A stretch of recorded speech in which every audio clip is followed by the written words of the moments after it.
we have some data about bond energy and bond length. And we're removing an electron from nitrogen, and then later we're removing it from oxygen. But it has different results. So for example, as we remove it from oxygen, or from nitrogen, it becomes weaker. We know that because the bond energy decreases, and the length increases, which is what we would expect. As bond energy goes down, bond length should go up. However, when you remove it from oxygen, the bond energy goes up, meaning it gets stronger, and the bond length goes down. So the pattern of energy going up as length goes down follows. That's normal. That's what we expect. It's as expected. But we're a little surprised or wonder why this happens. So to respond to this question, we draw an MO diagram. Sometimes MO diagrams can help us understand why a bond will get stronger or weaker. So, when you draw the MO diagram for N2, and this is just the molecular orbital part, in this picture they don't have the atomic orbitals or the atoms, it's just the center part. You can see that the last set of electrons fill up to the sigma 2p level. Okay? But for nitrogen plus, there's one less electron. So it still fills up to the sigma 2p, but there's only one electron there instead of two. What kind of difference would this result in?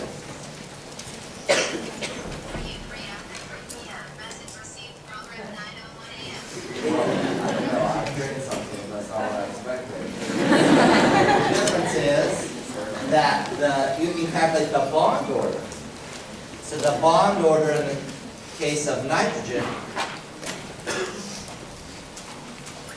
bond order for N2 would be, how many electrons are in the bonding molecular orbital? You should see 6.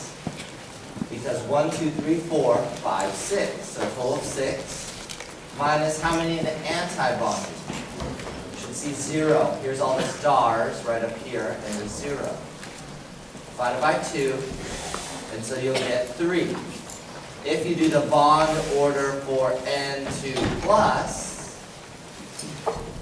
how many in the bonding molecular orbitals? You should get 5. 1, 2, 3, 4, 5. Minus 0, because there's nothing in the anti-bonding, divided by 2, this is 2.5. So the bond order, according to MO, goes down. So we would expect there to be less bond energy, or lower bond energy, and thus resulting in a higher bond length. So that's why for nitrogen, if you remove an electron, it gets a little bit weaker. Okay, now let's look for oxygen. It's a little different. For oxygen, first of all, what's wrong here? Yeah, the folios who printed this, from whatever text I got it from, they switched, these orders are incorrect. The sigma 2p should be below the pi 2p. So these two are flipped, but it actually doesn't affect the answer. Okay, so again, these two levels, the sigma 2p should be below the pi 2p for oxygen. Okay, the bond order for oxygen is, what's the first number? You get 6. There's 6 electrons in bonding molecular orbitals. 1, 2, 3, 4, 5, 6. And how many in antibond? 2. 2 up here. And that's why oxygen is paramagnetic. So we get 2. But the bond order for oxygen 2 plus would be 6 minus, now only 1. So here for oxygen 2 plus 1, we've removed 1 oxygen. And so in this case, I've actually made the bond stronger. So the bond has increased in strength. And so if you compare just these two, the bond energy goes up from 498 to 623. And because it's stronger now, it's 2.5 strength. And then the bond length goes down because the bond order is increasing. So using bond order with demo theory, you can help explain some of these differences. Any questions? Okay, there's no questions. I'm going to move on to the next example I have. I'll leave this up here while I get the next one started. I'm going to do an MO diagram, but I need somebody's help. Okay, wow, you're really far back there, but somebody's way up there. What's your name, man? Sean? Yeah. Okay. Sean, I need you, without telling me secretly in your mind, to think of a diatomic molecule. For example, lithium-2, or boron-2, or fluorine-2. I'm going to draw the MO diagram without knowing what you're thinking, but you're going to send it to me. You know what I mean? Okay, so do you have a molecule, a diatomic molecule in mind? You can't go above neon. Tell me when you're ready. Okay, Sean, can you tell that person right next to you so they can verify that you've actually picked an atom that exists on the periodic table? That sounds good? You can even, Sean, pick a charge. You want to pick a charge? It could be 0. So for example, it could be N2 plus 1, or it could be N2 neutral. Do you have a charge in mind? It can't be ridiculous though. It can't be like -10. It can be like +1, -1, something like that. You got one ready? Don't tell me, but tell your buddy. You're your buddy. Can you verify it's not ridiculous? Buddy? Does it sound normal, buddy? She is not sure. Alright. Now without having, Sean, we haven't really talked about this before, right? Okay, good. So I'm going to draw the MO diagram without knowing knowing what he's thinking, but he didn't tell me what. So we'll just call it X to some diatomic that comes from X and X. Okay? This is our chemistry magic. And then we'll draw the energy scale on the y-axis. Okay? I'm going to try to draw out his diagram. So I'm not going to include 4 electrons, so I'll start with 2s here and 2p. Okay? And the other side, there's 2p.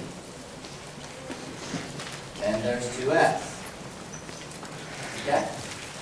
So I've got everything set up. Now, Sean, you need to tell me one thing. You need to let me know, are we talking about nitrogen or less in atomic number, nitrogen or to the left, or are we talking about oxygen or to the right? So don't tell me the atom, just tell me if it's where we're going. So it's either oxygen or hydrogen. Okay. So, knowing that information, I can draw the center parts for 2s. It would look like this.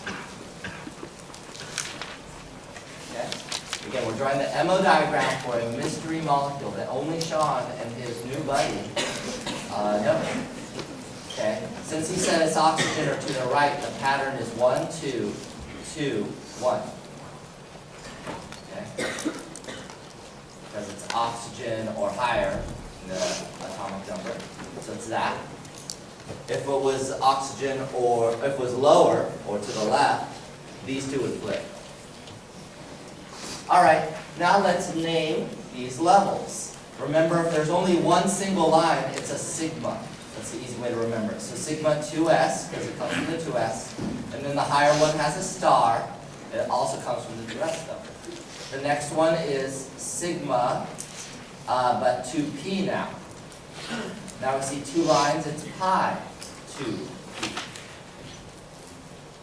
And then we go up above the midline, now we're talking about stars or antibonding. So pi 2p star, and then finally sigma 2p star. Okay? Notice the sigmas again go with the single lines, the double lines with pi. The subscripts always go with the atomic orbitals they come from. Okay. Now I've pretty much completed the MO diagram. The only thing that's left to put in is the number of electrons. Okay? So once I know the number of electrons, I can finally finish. So Sean, I'm ready again. It's time to, now that I have the MO template down, can you reveal the molecule? Fluorine 2, and does it have a charge? No charge, neutral. Okay, so the molecule is fluorine 2.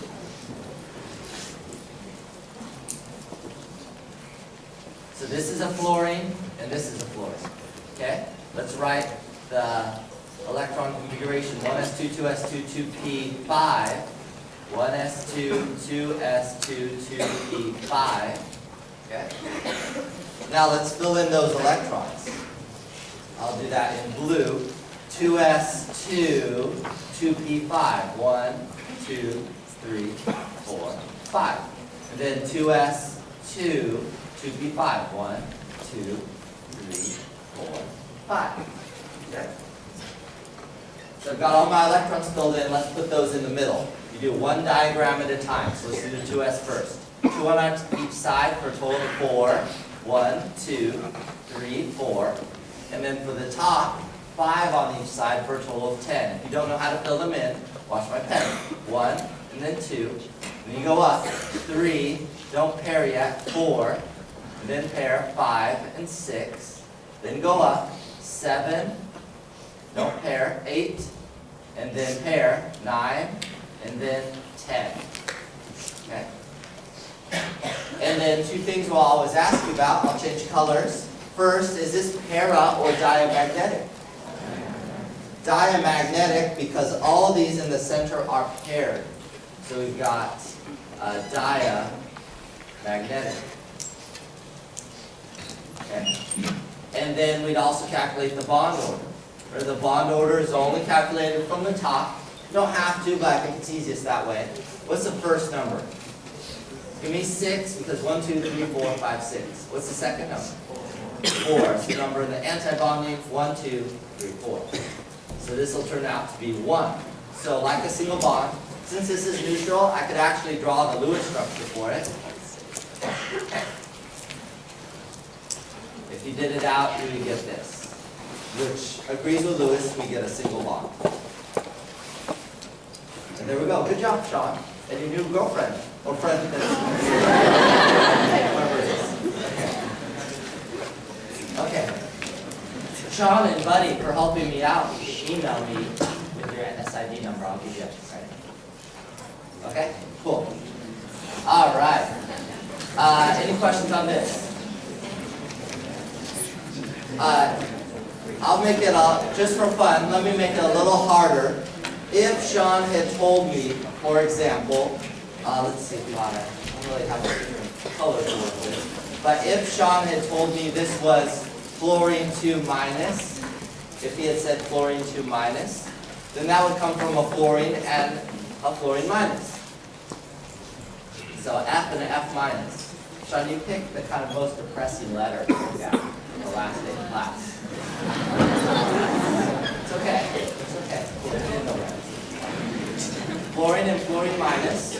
So the only thing that would change is I would put an additional electron right here because it's fluorine minus. And that means I'd have an additional electron up here. So had Sean told me fluorine 2 minus, one of these would have to be an F minus. And then there'd be additional electron here. That means one more here. What would that change the magnetism to? Paramagnetic. What would that change the bond order to? A half, or 0.5. Okay? So it would be a slightly longer bond. You couldn't draw the Lewis structure in that case. Okay. I think I'm ready to move on. I had another practice, I believe. Yeah.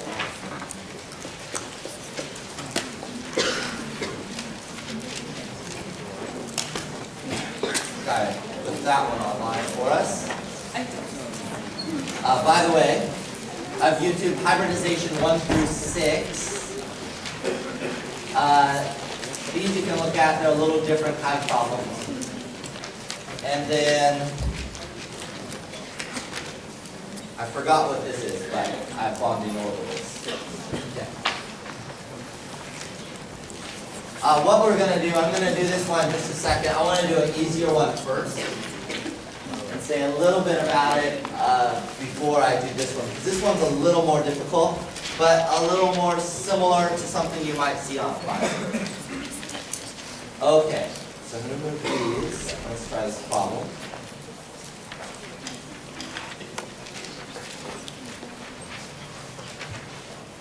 I want to make a little table just to do a little reminder for us. If you're asked to find hybridization, you count groups. So for our class, for VESPER, we've gone up to 6 groups as our maximum. And the hybridization would be S. And really, this is not hybridized, but just follow the pattern. This would be SP, SP2, SP3, SP3D, and SP3D2. Okay? So that is not going to be given, but you'd want to know it in your mind. How can you remember it? Well, there's only one s orbital, so for the one group, it's just s. Once you use the s orbital up, you have to go to new orbitals. So that's why the next 3 use p's. There's only 3 p orbitals, so when those max out at 4 groups, then we start adding d's. So if we had 7 groups, which really exists, it would be sp3d3. Okay. So, and sometimes you'll see people write the D in front. That doesn't matter. So sometimes you'll see it written DSP3 or D2SP3. Okay, so you want to know that. To count the number of sigma and pi bonds, you could have a single, a double, or a triple bond that you're looking at. A single is a sigma bond. A double is a sigma and a pi. And a triple is a sigma and 2 pi's. Okay? So every bond is a sigma bond, and then only doubles and triples add pi's. So again, we won't give you this, but that'd be something to know in order to do a problem. So let's try an easier one first.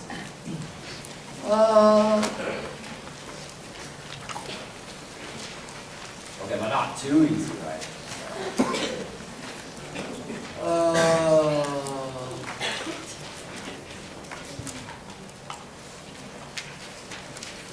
Okay. Yeah, I like that one. All right. So in this case, let's try hybridization first. What's the hybridization of this first atom right there? So you're counting groups. How many groups do you see? You should see 3. There's a double bond to the right, that's one group. There's 2 single bonds to hydrogen, total of 3. So 3 groups, that's sp2.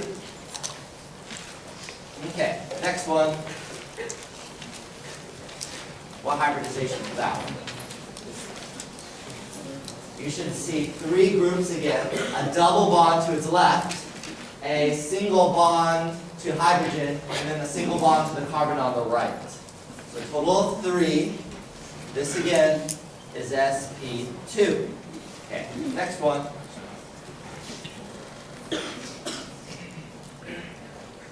In this case, you should count 4 groups. A single bond to carbon on the left, a single bond to oxygen on the right, and 2 single bonds to hydrogen. So a total of 4. So now we're talking sp3. Okay, this one's a tough one. The oxygen. How many groups do you think you see? Okay. Some of you see 2. There's at least 2. There's a single bond to carbon on the left and a single bond to oxygen, hydrogen on the right. However, it's impossible that oxygen would exist neutrally without lone pair electrons. And there's 2 lone pairs of electrons here, for a total of 4 groups. This is sp3. So if you didn't know, a neutral oxygen will have 2 lone pairs of electrons. Okay, to stay a formal charge of 0. Okay, so that might be something you want to lock in your brain. Okay, so we did all the hybridization. Now let's count sigma and pi bonds. I have to count 2. Let's do the easy one first. How many pi bonds? Should just see 1, because there's 1 double bond. A double bond adds 1 pi bond. Okay, how many sigmas? I have to count 2 since I just made 1. Okay, I'm ready. What do you get?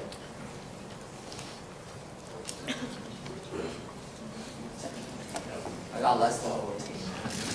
I think I got more than 8 though. Yeah. I did not get 8 nor 12. How many points? I got 9. Okay, let's hope that's right. We'll double check. Okay, keep count for me. I've got 2 single bonds to hydrogen from this carbon. I've got this double bond, which counts as 1 sigma. I got a single bond to this hydrogen and a single bond to this carbon. 2 single bonds from this carbon to these hydrogens. Single bond to oxygen, and then a single bond to hydrogen. What was that? Was that 9? Okay. You kind of see how it works? You ready for the harder one? Okay. Here's more of something that you might see on a final. This is caffeine, one of our favorites. I was thinking about bringing something like Ruby, but I thought that was so for caffeine, it's a tough one. Let's do the sigma. Oh, it's so tough. Let's count the pi bonds. That's always the easiest. How many pi bonds do we count? I have to count 2. Did we get 4? Yeah, I think so. 1, 2, 3, 4. Every double bond adds 1. There's no triple bonds. Okay, it's always easiest to count. Let's do some hybridization. I'll do it like this. Okay, and yeah. This carbon right there. There's 4 groups, so we call it sp3. Let's do, and this would be sp3, and this one would be sp3. Okay, let's try a harder one. Oh, let's do, they're all hard. Let's do this carbon right there. Yeah, that's not bad. 3, so you get sp2. 3 groups, the single, single, and double. Same for this one, single, single, double, sp2. Okay. How about this carbon right there? Again, 3 groups, 1, 2, 3, sp2. 3 groups, same as this one, sp2. So these 2 carbons with the double bond to oxygen are both sp2. All right, let's move to the nitrogen. How about that one right there? There's obviously 3 groups, but there's 1 missing. If there were no lone pair electrons here, what would be the formal charge? If there were no lone pairs on this nitrogen, what's the current formal charge? It'd be +2. Yeah, not possible for something that's neutral. This is going to have a lone pair. So all nitrogens that are neutral formal charge will have 1 lone pair. Notice the pattern. For carbon, it'll have no lone pairs for a neutral. For nitrogen, the next one has 1 lone pair. For oxygen, the next one will have 2. So obviously fluorine, 3, and neon, 4. Okay, so that's the pattern you can remember. So all these nitrogens have a lone pair that are not drawn in. And the oxygens have 2, but we don't really care about those in this problem. Okay, so the other nitrogen, oh, this one is sp3 then, because there's 4 groups, and this one is sp3 because there's 4 groups. Okay, how about this one right here? Yeah, I should be saying sp2, 3 groups. Okay, that would be sp3. I think I got it. Oh, yeah. Okay, this I think might also a difficult one. That one right there I missed. Okay, how many groups?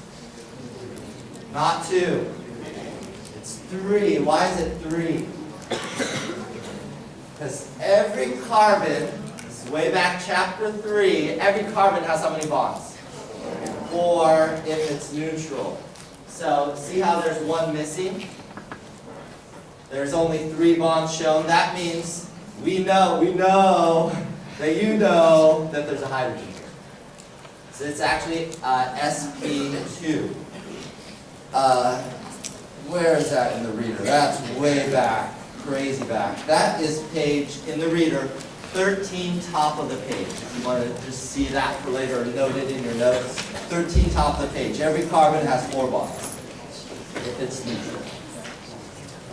Okay, I think we did all of them for the most part. Any questions on this kind of problem? Oh, we did do the sigmas. But any questions so far? Sigmas are tough. Okay, here we go. I gotta stand back and count myself. Go ahead with you or you and a buddy, count the sigma bonds.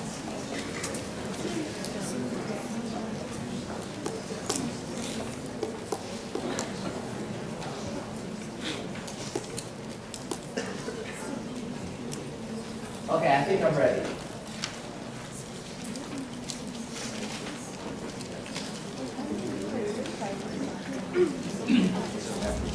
Okay, I might have to recount. We're within 1 of each other. What do you all get? 20, 24, 25. Okay, let's try. Okay, that's annoying. 1, 2, 3, 4, 5, 6, right? 7, 8, 9, 10. Yeah, I think 9. Wait. 11, 12, 13, 14. 15, 16, 17, 18, 19, 20, 21, 22, 23, 24. Plus this hydrogen, 25. So 25 sigmas, I think that's right. I agree, that's what Corey got. He's got the first time. For that hydrogen. Okay. It's kind of tough to count the sigmas sometimes. There's always going to be a bunch. And don't forget the unmarked carbons. Okay, any questions on that? Yeah? So that carbon doesn't have, is carbon never going to have lone pairs, or is it always have hydrogen? Will carbons ever have lone pairs of electrons? That's possible, but unlikely. Definitely for our class, impossible. That would be, it's fairly unstable. A carbon could have 3 bonds and have a positive charge. That would be slightly more likely. But if we have a neutral molecule like caffeine that exists without bonding to anything else and nothing else is shown being bonded to this, either ionically or otherwise, then we're assuming it's neutral. So always assume it's neutral. So he's asking, how can we know there's no lone pair there or something else going on? Always assume the carbon is neutral unless somehow it's stated otherwise. So we have to infer that hydrogen there? You have to infer, is that something? Infer that hydrogen. You have to infer that hydrogen. No, it's not really inferred. Everybody knows it's there because we know its carbon has 4 bonds. It's just a shorthand notation in organic chemistry where we don't draw the hydrogens to save ink or whatever because there are so many. So this could actually be drawn even more simplified without drawing the other hydrogens here. And so it's not an inference, it's a known shorthand. So this could have actually been drawn, if we wanted it more shorthand, something like this. And we would know that these things are carbons. Like this and this. But since you only see 1, you know there's 3 hydrogens on it. Okay, any other questions? All right. So I'll do a little summary thing here. Hybridization summary. You can take a picture of this if you want. I'll start with this part right here. Oh, let's do the schedule too. Go last name with me, unless you fail. One time I had a student 4 times because he failed one of the classes and took A, B, and C with me. So he's the record holder for most times taking my class. I had my last office hours, by the way, today, 10:40 in 2064. Science lab building. Okay, so last lecture, don't worry, I'll process this out in the privacy of my own office when you're taking the final. Okay? All right. So we got a lot of stuff to do today. We need to finish hybridization for sure. Let's do that. So, here's an example of hybridization of carbon that I did before, but I'm just putting it all on one page. A carbon can hybridize 3 different ways. So we have the unhybridized carbon. Go up a little bit. Unhybridized carbon here on the left. This is without any changes. And then it can hybridize in a number of different ways depending on the molecule or the kind of bonds it wants to form. So there's the sp3 hybridization. Notice in that case, both one of the S's and all 3 of the P's go together to make what we call sp3. And there's 4 electrons total, so 1 electron goes in each. In the second case, only 2 of the 2p orbitals hybridize. So 1 of the S's and 2 of the 2p's come together to make, thus we call sp2, because 1 S and 2 p's. There's another 2p that stays unhybridized and it keeps its electrons. Notice, I made this little note here. These hybridized orbitals all form sigma bonds. So notice, hybridized orbitals again form sigma bonds. That unhybridized p orbital is always, for us, going to form a pi bond. So in situations we'll run across, that 2p orbital is always going to form pi bonds. That's because it's perpendicular. It'll form a bond above and below the center line. And so because of that, that's a pi bond. It can also choose to do this third scenario here. Right there, on the bottom. In this third scenario, 2 of the 2p's stay unhybridized. They both keep their electrons. So 1 of the 2s and 1 of the 2p's hybridize together to form 2 sp hybrids. Sp because 1 s and 1 p. Again, the hybridized orbitals form sigma bonds, and the unhybridized p orbitals form pi bonds. In this case, there's 2 pi bonds. There's 2 pi bonds, 1 for each 2p. So this will form potentially triple bonds, has the potential to form triple bonds. This one in the middle has the potential to form double bonds. This one on the top can neither form double nor triple bonds, only single bonds. Okay? So that's kind of the summary. Now, people were asking me, how do I figure out which one it does? The only way to figure it out is the way we did the previous problem. In the previous problem, remember we counted groups? So by counting groups is how you determine which one of these it is doing. So if you count 4 groups, that's a sp3 hybridization, and it's forming the top energy diagram. If you count 3 groups, it's forming sp2 hybridized orbitals, and that's the middle energy diagram. And if you count 2 groups, it's sp hybridized, and it's forming the energy diagram at the bottom. Okay? So that's how you know which one is happening. Yeah? Not including lone pairs. When you're counting groups, yes, you count lone pairs. Yes. Just like in Vesper. So he's asking, do you count electron pairs or lone pairs? In counting groups, yes, just like in Vesper. And you count free radicals, single electrons in counting groups as well. So, anyways, I wanted you to see that summary so you can kind of see how that works. Now let's do kind of 2 alternate problems here. Alternate problem number 1.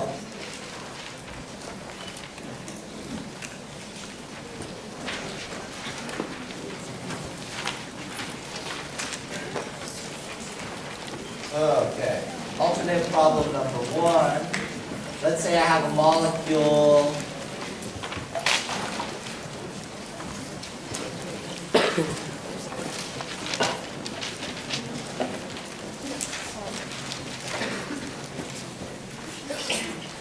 like this, okay?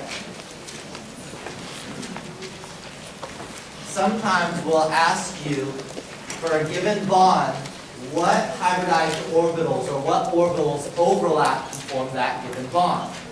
So for example, let's say we're looking at this bond right there, that C to H bond. And we ask what orbitals overlap to make that bond. You would say, well, the hydrogen has a 1s orbital, or hydrogen only has one group. There's only one group. If you look on that table I made, that's an S, and hydrogen specifically is 1s. So that orbital is overlapping with a carbon. What does the carbon have? Well, the carbon has how many groups? 3. 1, 2, 3. So it has to have what hybridization? Yeah, sp2. Okay, so 1s and an sp2 hybridized orbitals are overlapping. Now, what kind of bond are they forming? It has to be a sigma bond, because single bonds are only sigma bonds as far as we're concerned. So it forms a sigma bond between these two. Does that kind of make sense? Okay, let's try another one. Let's try this one right there. Again, yeah. She's asking, what would you write if you asked a question on the test? More likely, you'd get like a multiple choice, and you'd pick, and sometimes it'll be worded differently depending on how it is. So you can see, I think the practice tests have some, but it'll say something like this: a sigma bond forms between the 1s orbital of a hydrogen and the sp2 hybridized orbital of a carbon. So more like you would just read the words and see which one fit. Does that make sense? Okay. Yeah. How does it tell you which orbitals are overlapping? It's the 1s orbital with the sp2 hybridized orbital. Yeah, those two orbitals are overlapping to make that bond. Okay, for the other bond between those two carbons, let's call it carbon 1 and carbon 2. So for carbon 1, what orbital does it have? Yeah, we just did it. 3 groups, 1, 2, 3. So this is an sp2 hybridized orbital.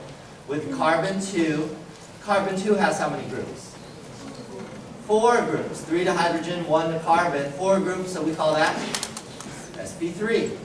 So this is a sp2 hybridized orbital overlapping with an sp3 hybridized orbital. What kind of bond is forming? It has to be a sigma, because a single bond only has a sigma. So, however, I mean we would say it in words, but it's a sigma bond overlap. Okay. All right, let's do the toughest one now. This one here. This has 2 bonds, right? So I'll have to have 2 answers, one from each bond. What kind of bonds do we have here? We have 1 sigma and 1 pi. So I'm going to have an answer for the sigma and an answer for the pi. So for this sigma bond, am I looking for hybridized orbitals or unhybridized orbitals? Hybridized. If you remember the previous page, hybridized orbitals form sigma bonds. Okay? So what's the hybridized orbital for the carbon on the right? Or that's right. Carbon 1, I guess. sp2. And And for carbon 3 over here on the left, sp2 as well. So an sp2 of one carbon overlaps with an sp2 of another carbon. Now for pi bonds, are we talking about hybridized orbitals or unhybridized? Unhybridized. Those specifically, what are they? The 2p. Okay, so the 2p unhybridized orbitals. So carbon 1 has a 2p that overlaps with carbon 3 that has a 2p. Okay, those are the kinds, another kind of question you could be asked, which is, so now we've got 3. What's the hybridization of each atom? Another kind of question is, count sigma implied bonds. And then a third type of question is, what orbitals overlap to make a bond? Okay, any questions on these? Okay. That's 3 types of questions. Let's do the fourth and last type of question that can be asked for hybridized orbitals. Okay? You've seen carbon.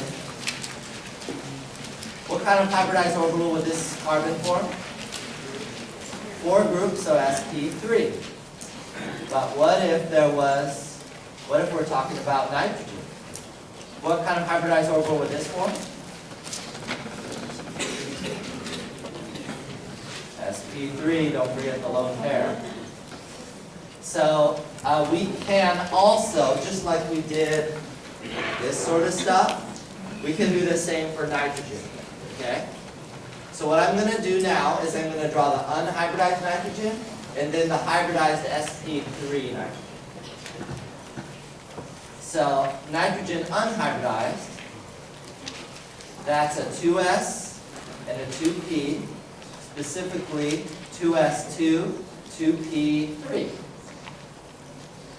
Has one more electron than carbon. Okay. Now, if you're saying, okay, how the heck do I make a sp3 hybridized picture? All I'm going to do is redraw this. I redraw this, but instead of 4 electrons, I'll put 5. Does that make sense? Because there's one more. So it's just changing the electrons, just like we do in MO diagrams, where the electrons change, but the picture does not change. So if I want to hybridize this, and specifically sp3, because that's what I figured out counting groups. So how am I figuring out this picture? I counted groups in the original molecule. I got 4 groups, so I'm drawing the sp3 hybrids. Okay, 5 electrons. 1, 2, 3, 4, and now I have to pair. 5. So I just, same picture as for carbon, I just added an additional electron. Okay, does everybody see how this is the same picture? Exactly as you saw here. And as you saw in your notes last time. Yeah?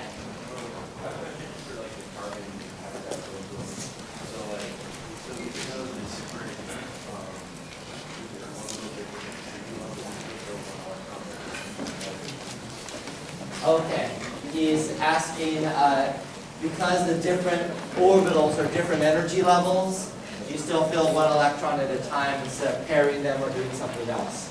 Well, in this case, these sp3 hybridized orbitals are approximately the same energy because they're the same orbital. Now, if you had an infinite number, it wouldn't necessarily be exactly the same, but since they're close enough, they're going to unpair first before pairing. In this case, they're different enough that it fills the bottom first before filling the top.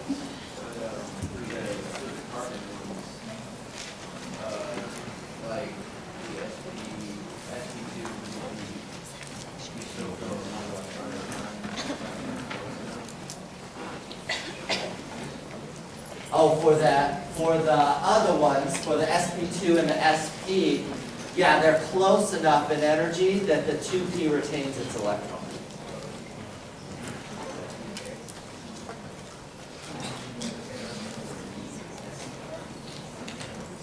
Oh, and in the case of filling it up, the hybridized orbital would pair first. So always pair the hybridized orbital first. Good. Oh, good questions.